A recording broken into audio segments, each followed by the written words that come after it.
This is Tom Biernacki, and today we're talking about What is a calcaneal spur?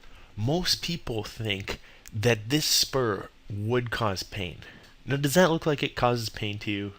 It definitely does to me.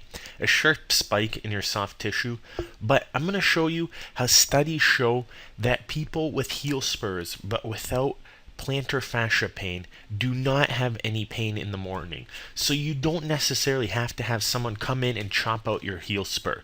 You can be pain free without it. So, heel spur pain or calcaneal spur pain usually happens right there, right as you push on the center of your heel with your thumb.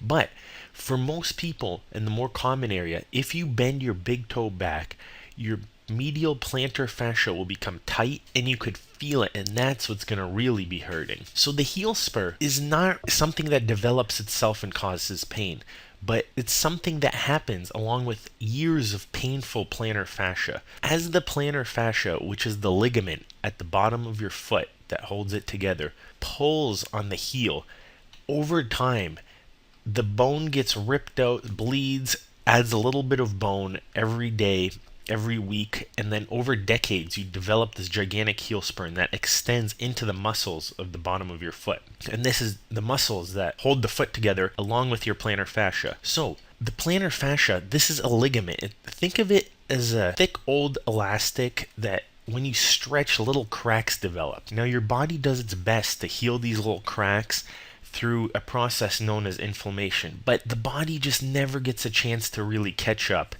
to the damage. And eventually, this leads to bleeding, heel spur formation, and chronic pain in the arch and heel of your foot. So it's not really the calcaneal heel spurs or the Achilles heel spurs in the back of your heel, which are also very possible with Achilles tendonitis. But it's these ligaments that are constantly pulling on the back of the heel bone. So the goal is to get these ligaments feeling better, and most people report that these heel spurs never bother them again. So treatments that you can do that get you 50 to 60% success rates are stretching. This is the biggest thing you can do. But first, you have to decrease the pain. So ice the pain 3 times a day for 15 to 20 minutes. Freezing a bottle is great and rolling it under your foot.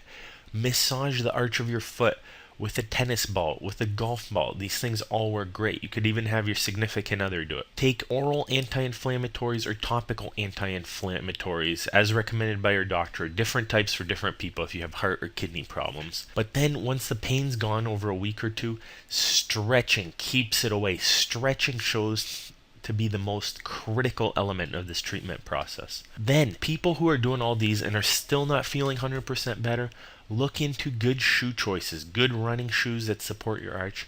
Get over the counter arch inserts. These things are getting phenomenal. Check with your podiatrist to get the right one or your foot specialist. If that's still not working, a night splint, it's kind of a hassle to get and to wear, but the results are unbelievable. It's basically something that stretches your feet for you at night so your ligaments are nice and loose by the time you get up in the morning, and walking on them doesn't tear them apart. And then more stretching and different types of stretching. And if that's still not working, that remaining 10 to 15% of people, you could get a heel spur injection. This needle's not actually going in the right place, so it would be going into the heel. Or you could get casted for custom orthotics. These things are a step up from the over the counter. They're made sure to be molded right to your foot, and I'll tell you, I can't live without mine. If I take it off for a day, I start getting pain pretty quickly, and it reminds me of the life I had before them. And if that still doesn't work, the remaining 5 to 10% of people may need surgery because it could be a nerve impinged in the tissue, some scar tissue, things that can be cleared up by